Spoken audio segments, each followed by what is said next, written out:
protect you while the shooting was allowed. It doesn't matter how the world is wicked and I got a job to do now. Man, I got some people trying to call me out for saying that you have to be able to understand Arabic in order to read the Quran. This comes following me pointing out that liberals say that only a minority of these people that they're reluctant to call Muslims commit these terrorist acts. But they missed their own point. They missed that only a minority of Muslims speak Arabic and are the ones who can actually understand the Quran, and it's this minority who's actually understanding it and doing what it says. So their response to me is, well, by your logic, Zo, you have to be able to understand Hebrew in order to understand the Bible. Ooh, burn. Yeah, fist bumps. Ow, my knuckles. Kiss it. Okay, let's get this understood.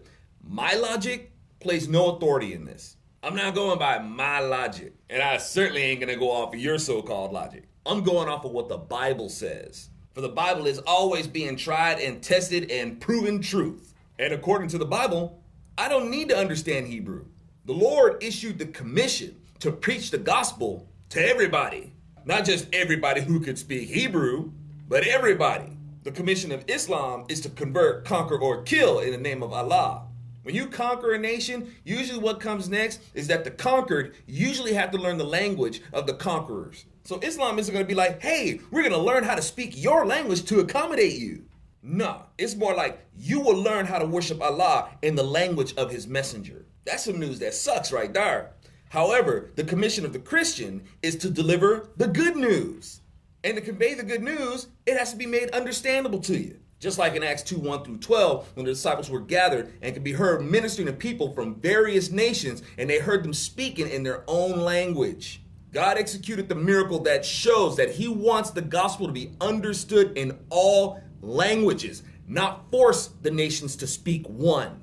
So a quick reminder, the Quran is meant to be understood in Arabic. Most Muslims do not speak Arabic.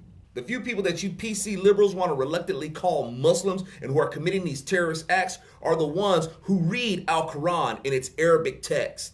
And because of this, they understand that they are to do what Al-Quran says, because the very meaning of the word Quran means the recitation. The true believers of Islam understand that they are not only to recite Al-Quran in word, but in deed. Al-Quran wasn't meant for the memorization of a bunch of words for nothing. It's not meant to just be spoken, but lived out. And its doctrine is the justification of committing atrocities against others, rewarding vengeance, justifying rape, murder, and pederasty. Because it's for the greater good. See, you punish people into believing in Allah. And you say we Christians are forcing people to believe in God. Under Islam, it's encouraged to rape and kill those who aren't Muslim. So the true believers will be happy to find people who aren't Muslim because it facilitates their desire to rape, torture, and murder. They want to do that anyway. But see, in their mind, they think they're doing a good thing. This is how you purge the evil. You punish them with these things so they will be servants of Allah. Don't want to get raped? Worship Allah. Oh, I see you don't worship Allah. Well, goody, we get to rape you. The beauty of Islam for them is that Allah allows them their most deepest carnal desires. They want vengeance, they want rape, they want torture, they want murder. They want to exercise power over another person. Allah is their God that rewards them for doing that.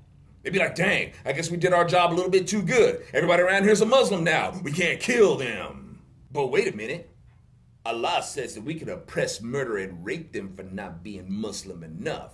Ha ha, yeah.